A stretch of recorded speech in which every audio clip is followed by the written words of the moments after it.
Bonjour tout le monde et bienvenue à cette mini-conférence Les jeux vidéo et la réalité virtuelle, plus vrai que nature grâce au génie.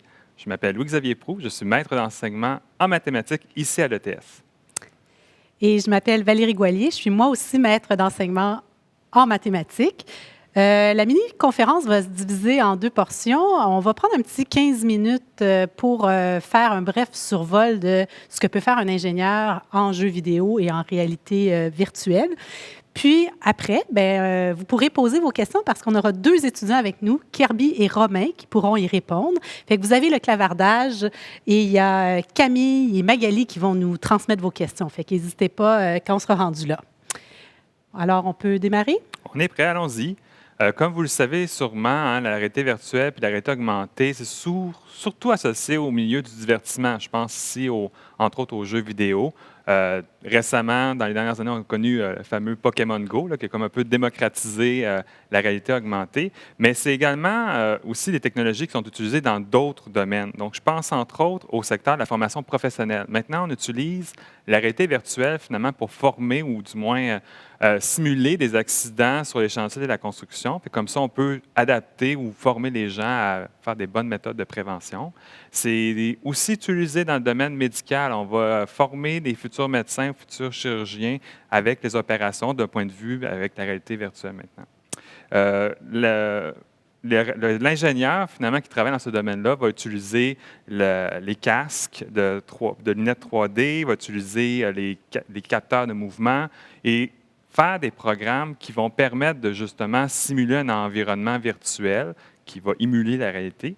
Et il y a plusieurs autres personnes qui vont se joindre finalement à cet ingénieur. Il y a d'autres ingénieurs, il y a des spécialistes en graphisme 3D, et donc c'est quand même un milieu assez large qui a besoin de plusieurs expertises.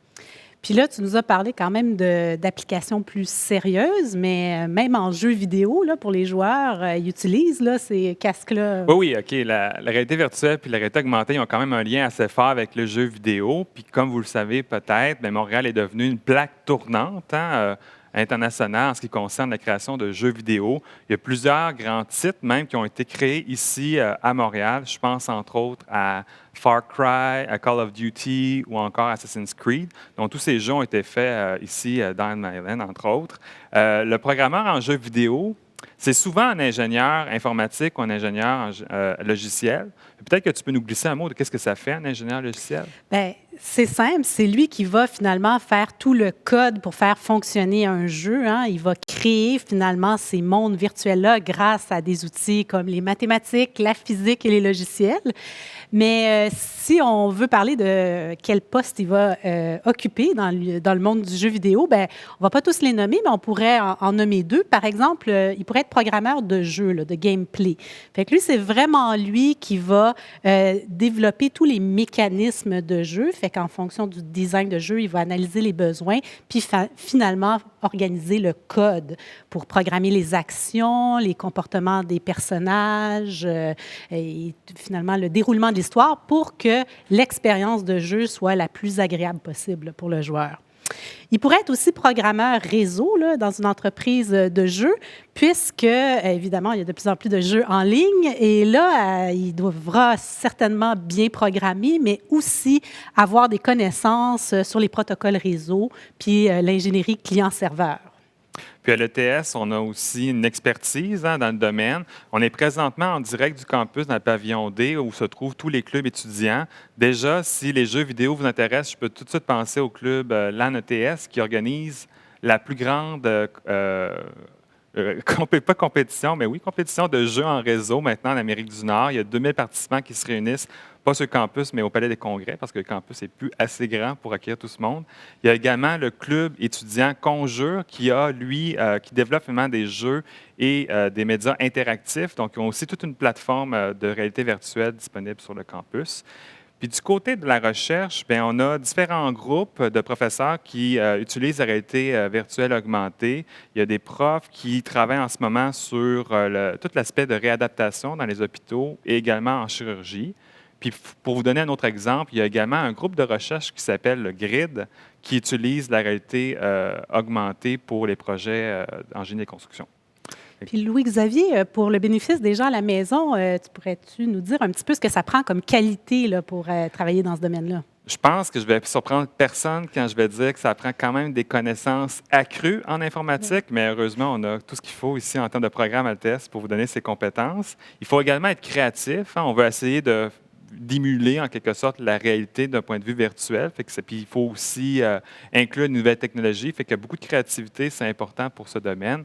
Et finalement, ben, comme c'est souvent des gros projets, ben, des aptitudes en gestion de projet, justement, c'est quand même pertinent pour les jeux vidéo. Oui, c'est souvent fait en en grandes équipes, Oui, exact. exactement.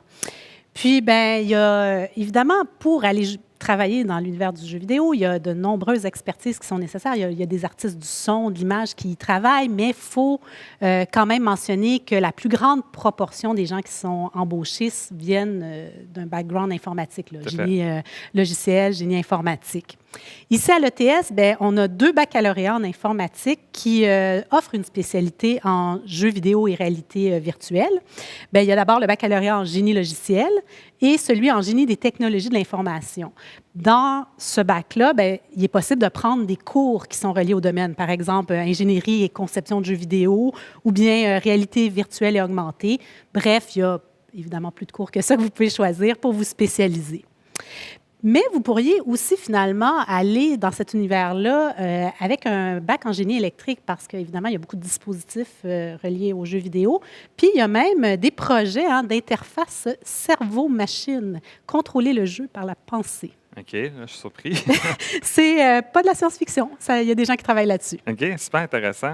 Puis, il faut aussi mentionner que l'ETS est reconnu pour le génie appliqué. Ça veut dire quoi? Bien, d'abord, ça veut dire que tous les cours théoriques sont suivis de séances de travaux pratiques ou de laboratoires. Comme ça, les étudiants et les étudiantes ont l'opportunité de mettre en application ce qu'ils apprennent dans les cours. Ça inclut les cours de maths, pour dire. OK? Et aussi, toujours dans la signature, disons, appliquée, génie appliqué, on a 3 stages obligatoires à faire quand on fait son baccalauréat chez nous. Donc, ça vous donne l'opportunité d'aller acquérir une expérience dans 3 entreprises différentes dans le domaine du jeu vidéo ou de la réalité augmentée virtuelle. Et à la fin de vos études, après votre baccalauréat, vous aurez cumulé 1 année d'expérience en entreprise, donc ce n'est pas rien. Puis, il faut aussi vous dire qu'à l'ETS, on reçoit plus d'offres de stage qu'on a d'étudiants. Puis je pense que pour l'emploi, c'est pas trop problématique. Bien, je pense que c'est un secret de polichinelle de dire que n'importe quel finissant en informatique est très convoité ici à Montréal.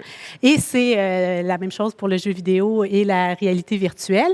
En fait, il y a plus d'1 étudiant sur 2 qui vont se faire offrir un poste avant même d'avoir fini leur bac.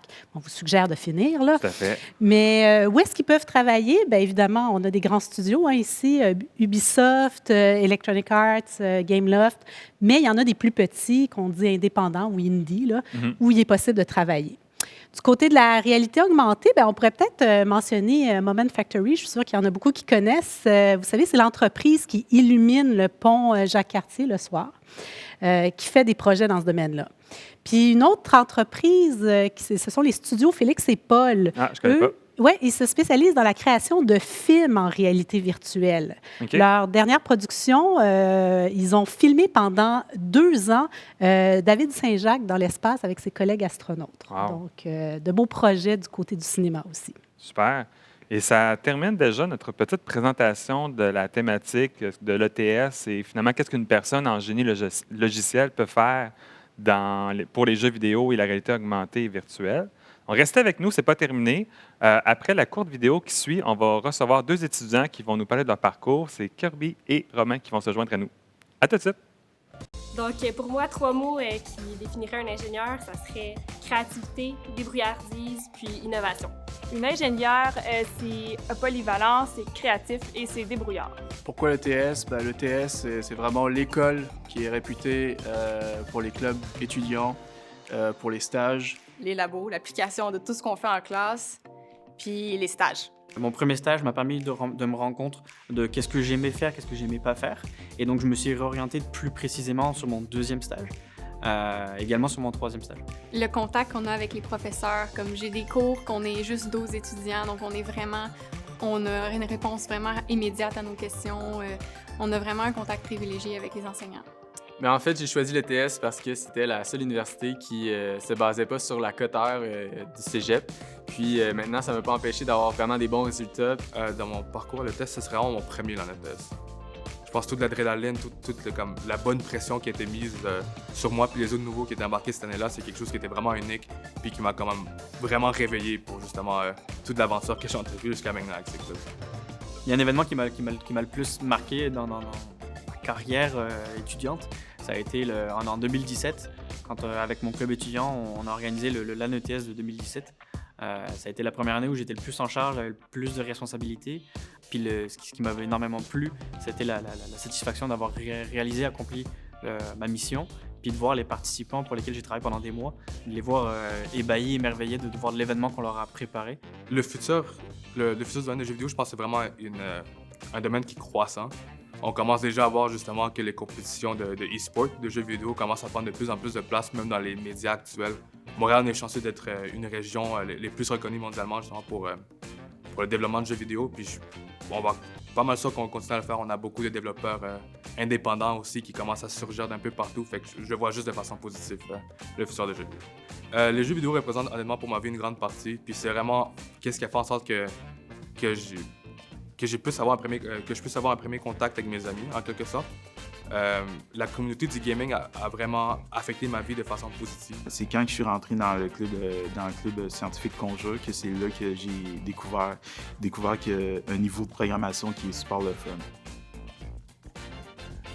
Je me verrais un peu comme lead programmeur peut-être, ou sinon gestionnaire de projet pour une équipe de jeu. Un étudiant qui souhaite faire ses études dans le domaine, dans l'industrie des jeux vidéo, premièrement, il est à la bonne place. Il est à Montréal. C'est ici se concentre énormément d'industries par rapport aux jeux vidéo et on peut en profiter grâce à l'ETS et ses nombreux contacts. N'ayez pas peur d'aller dans ce domaine-là si vous n'avez pas les connaissances encore. Oh ben, voilà, tout ce que ça intéresse. Au pub de l'ETS, on peut prendre des boissons, puis il existe le classique Long Island Iced Tea. Puis au pub de l'ETS, on a développé notre propre version qu'on peut commander directement à l'ETS, ça s'appelle le Bon Matin. Comme son nom l'indique, le Bon Matin n'a pas d'heure spécifique pour le commander. Toutes les heures de la journée sont bonnes.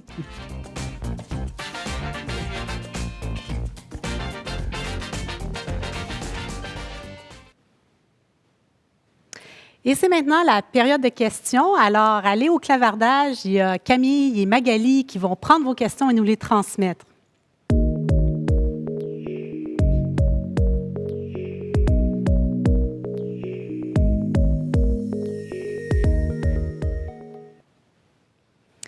Voilà, nous sommes de retour. Avant de prendre les questions, j'aimerais peut-être juste demander à Kirby et Romain qui sont avec nous. D'abord, bienvenue. Bonjour. Et j'aimerais vous demander le baccalauréat dans lequel vous avez étudié ou étudiez présentement.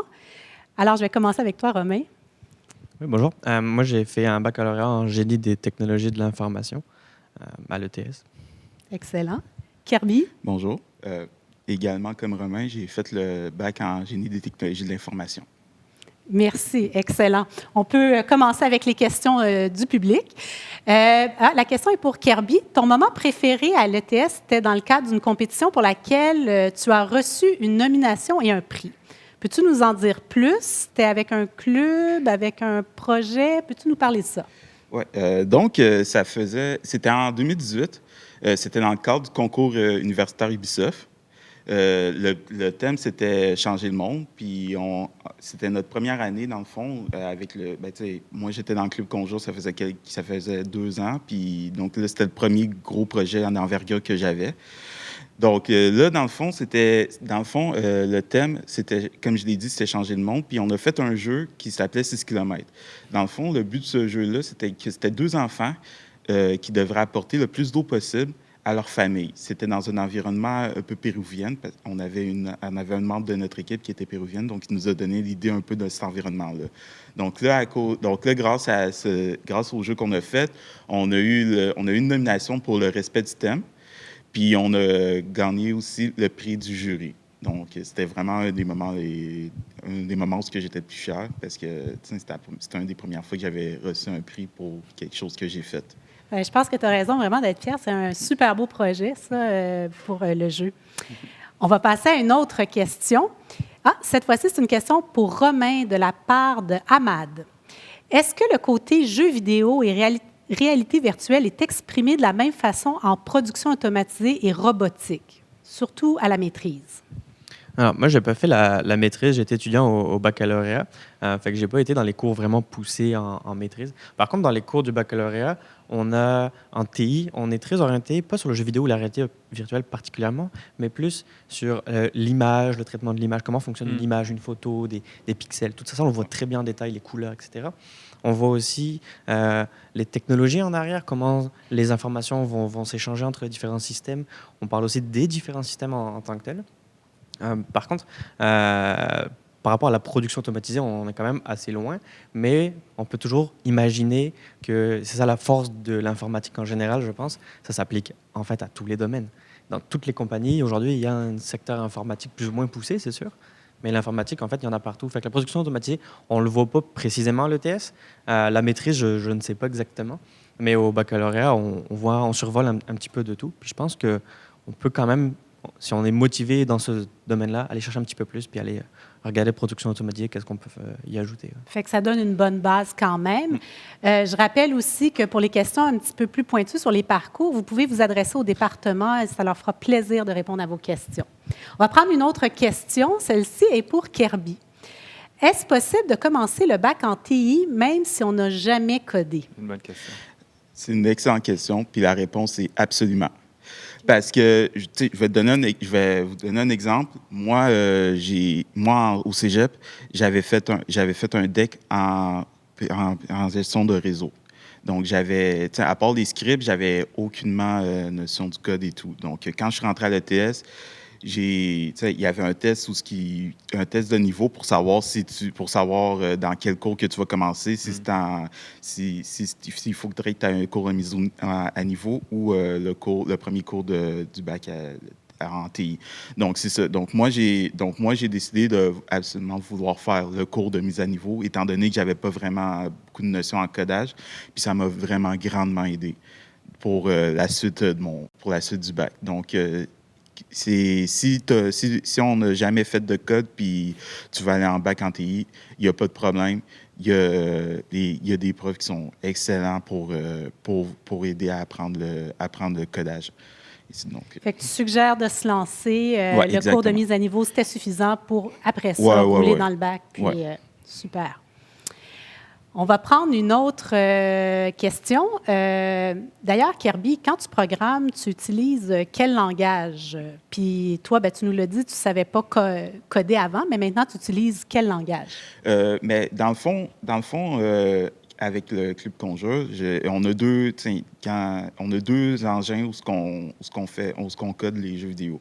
Le premier, c'est Unity. Puis en Unity, c'est C#. Avec Unreal, là, c'est C++. Donc, c'est vraiment les deux langages qui sont plus populaires dans le domaine de jeux vidéo. Donc, c'est vraiment C# et C++. C++, peut-être, on le voit un peu plus souvent, mais C# et C++, c'est vraiment les deux langages de code qu'il y a dans ce domaine-là. Il y en a quelques autres, mais c'est un peu plus rare.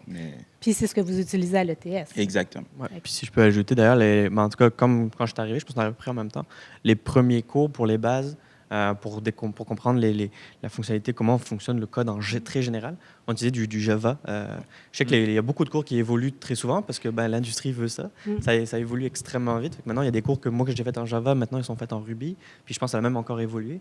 Mais moi, là-bas, j'ai appris les bases en Java à l'ETS. Mais c'est sûr que dans les cours plus poussés, après, on n'est plus en Java, évidemment. Excusez-moi. J'imagine que c'est une particularité aussi. Quand tu viens au bac, on t'apprend comment programmer la logique. Après, le langage, tu peux t'adapter. Exactement. On ne t'apprend pas à connaître par cœur un langage, mais on t'apprend comment fonctionne un langage, comment aller chercher la documentation du langage, comment l'utiliser. Puis, on s'entend entre tous les langages. C'est de la syntaxe, des petites choses qui vont changer. Mais le fond est toujours le même. L'orienté objet, ça reste l'orienté objet. Il y a toujours des particularités, c'est sûr. Mais le fond, le background il est quand même très commun. Puis c'est ça qu'à l'ETS, on va essayer de nous en faire apprendre. C'est ça, parce qu'au début du bac, là, c'est vraiment du Java que tu vois genre, dans les cours à mise à niveau, puis les premiers cours qu'on a dans le bac. Mais à la suite, tu as d'autres langages que tu vois. Par exemple, j'ai eu récemment un cours que c'était du Python. Tu en as un autre que c'était vraiment un cours de C++. Tu en as un autre que c'était C#. Tu as quand même beaucoup de cours qui offrent que la programmation, c'est un langage différent que du Java. Donc, vous devenez très polyvalent, finalement. Oui, exact. Bon, on a une question pour Romain de la part de Carl. Si on désire travailler dans le domaine des jeux vidéo, quels sont les avantages de faire un bac au génie logiciel ou au génie informatique? Hein, ça, je pense qu'il y a beaucoup de gens qui se posent cette question-là. Bonjour, Carl. Écoute, si on veut travailler dans le domaine des jeux vidéo, en fait, on pense toujours que le domaine des jeux vidéo, il est petit, mais il n'est pas si petit que ça. En fait, il est très, très immense et très, très grand. C'est pas seulement l'aspect de développer les jeux vidéo, mais il y a aussi les vendre, les tester, les développer plus, les communautés, on pense aussi à ça. Puis là, je vais pouvoir parler de mon club étudiant. Dans le fond, nous, à l'ETS, on a un club étudiant c'est notre spécialité, c'est ça qu'on fait, c'est on organise une compétition, que Louis-Philippe a mentionné, on organise une compétition de jeux vidéo. Et le fond du club étudiant, en fait, c'est la promotion du e-sport au Québec. C'est un peu ça notre objectif, notre domaine. Puis qu'est-ce qu'on fait? On produit tout un énorme événement autour du jeu vidéo où on rassemble les communautés des joueurs, on rassemble aussi des développeurs, on rassemble un peu tout ce qui est intéressant. Puis ça intéresse absolument tout le monde. Également, on a des fois des compagnies qui viennent nous voir, ils trouvent ça intéressant. Fait que c'est quelque chose qu'on peut développer à l'ETS par le biais d'un club étudiant, je le précise. Puis un club étudiant, en général, à l'ETS, c'est quelque chose qui multiplie les connaissances et l'expérience qu'on a à l'ETS. Puis il y a énormément de choses qu'on ne voit pas dans le programme qu'on voit dans un club étudiant. Fait que je peux lâcher mon petit « impliquez-vous dans les clubs étudiants », ça donne une autre dimension au baccalauréat à l'ETS. Je pense que Kirby, tu devrais être d'accord avec moi. Oui, exactement. Romain a parlé de l'ANETS, mais je peux aussi parler un peu plus détaillé du Club Conjure. Donc, dans le fond, on fait des prototypes de jeux vidéo, on développe des jeux vidéo. Il y a plusieurs compétitions comme des Game Jam. D'ailleurs, le Club Conjure organise des Game Jam à chaque année. Par exemple, en ce moment même, c'est le Montreal Game Jam qui est fait à distance. Donc, à chaque année, vers le mois de janvier, fin janvier, début février, on organise ce Game Jam-là. Les autres années, quand c'était en présentiel, on était dans les top 10 des Game Jam où il y a le plus de monde. Donc, c'est ça. Donc, sinon, c'est vraiment ça. Il y a aussi, comme je l'ai dit en premier, genre, on fait aussi le concours universitaire Ubisoft, qui est dans le fond, on a 10 semaines pour faire un prototype de jeu vidéo. Donc, à partir de ce concours-là, il y a même des opportunités de stage avec l'entreprise Ubisoft. Donc, c'est vraiment... C'est vraiment des projets super. Puis de ce que j'entends aussi, c'est que dans tout ça, là, à l'envergure que ça a, il y a beaucoup de gestion. Puis ça fait partie de la formation en ingénierie, de savoir aussi gérer. Ce n'est pas juste du code non plus. La gestion et la communication, quelque chose qu'on ne pense pas forcément quand on passe à l'ingénierie, mais quand on l'applique, surtout en entreprise, en industrie, on se rend compte que c'est ça qui fait toute la différence.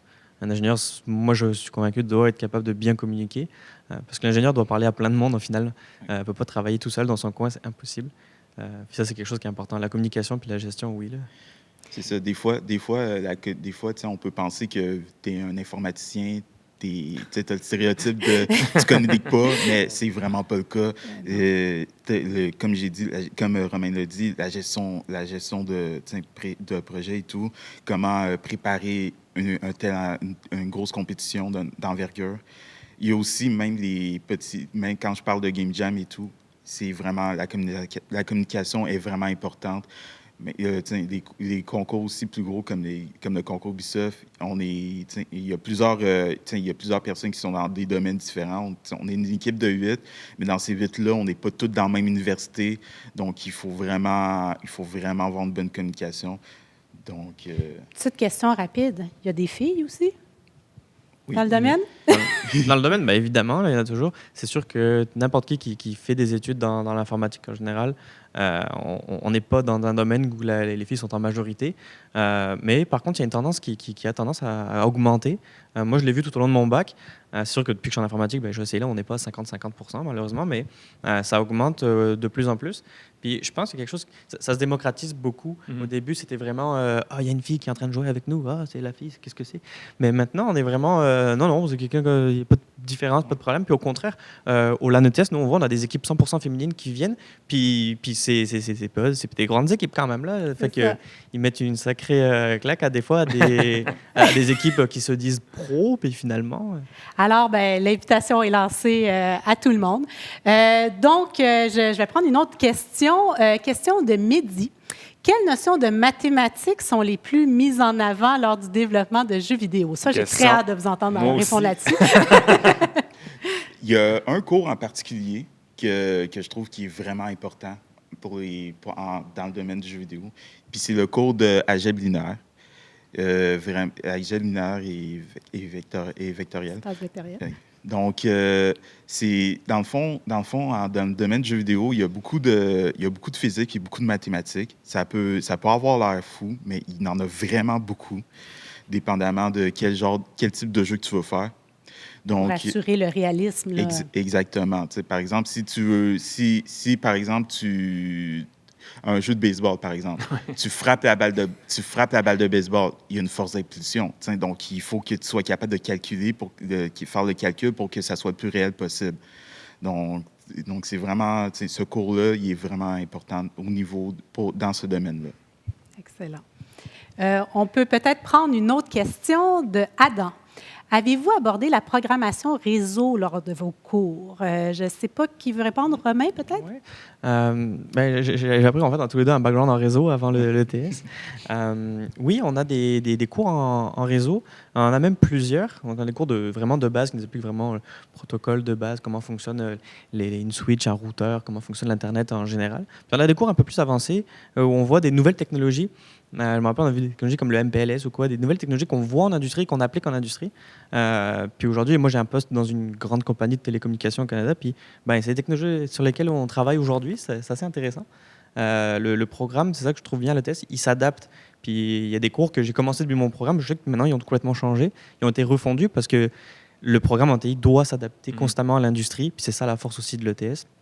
Fait qu'après, il y a des étudiants qui sont gradués de l'ETS, ils arrivent en industrie, ils sont bien plus performants parce qu'ils connaissent déjà les technologies, ils les ont déjà appliquées et joué un petit peu avec. Puis moi, dans le cas de mon club étudiant, on a aussi un aspect réseau, parce qu'évidemment, c'est 2000 personnes qui jouent en réseau ensemble. Fait que ça, on a une grosse connectivité réseau qui arrive à l'événement pour nous, puis on a toute une infrastructure réseau très puissante et très robuste qui nous permet de faire en sorte que les joueurs peuvent jouer, ils ont tous 1 gigabit d'Internet, puis ils ont un ping proche de 0 parce qu'ils sont tous dans la même salle, mais l'Internet, c'est important, l'aspect réseau aussi. Oui, c'est ça. Ouais.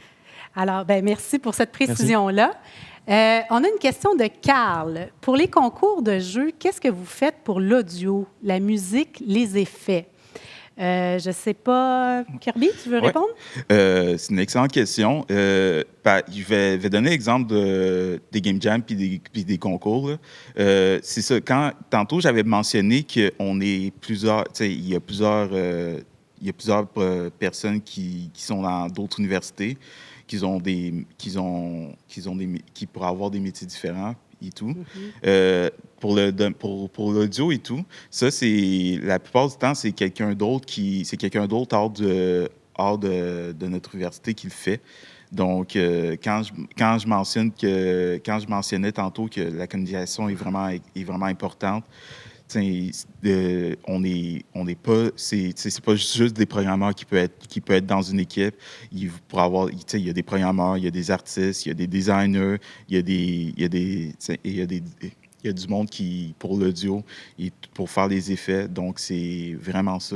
Il y a aussi, dans le club, il y a 2-3 personnes qui font aussi l'audio, mais c'est vraiment, dans le domaine de Game Jam, puis concours, c'est vraiment on demande à une personne qui a les connaissances pro. C'est vraiment spécialisé là, pour faire ça. Oui, c'est spécialisé. Alors, peut-être une dernière question, parce que le temps file. Kirby, tu fais partie du Club Conjure et vous avez une station complète de réalité virtuelle.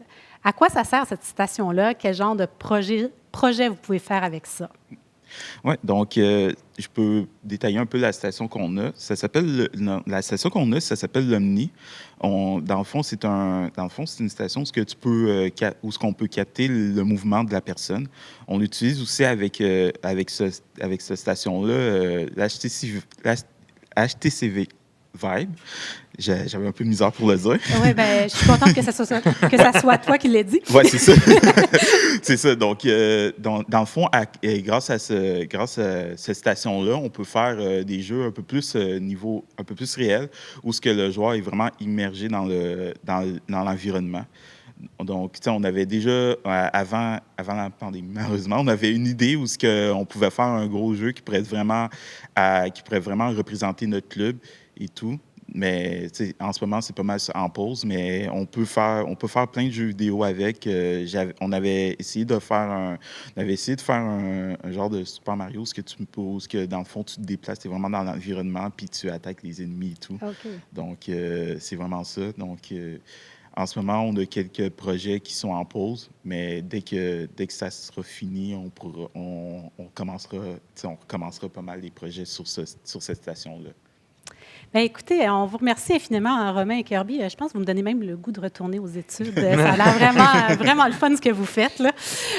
Bien, c'est tout le temps qu'on avait pour la mini-conférence. On espère que ça a été informatif, que ça vous a plu. Mais la journée n'est pas finie. Profitez-en pour faire la visite virtuelle 3D de l'ETS, puis d'aller parler au département, poser vos questions pour en savoir plus. Puis il y a même une chasse au trésor qui pourrait vous permettre de gagner des prix. Vous avez jusqu'à 4 heures, puis en plus, si vous faites une demande d'admission aujourd'hui avant 4 heures, elle est gratuite. Alors, bonne journée à tout le monde.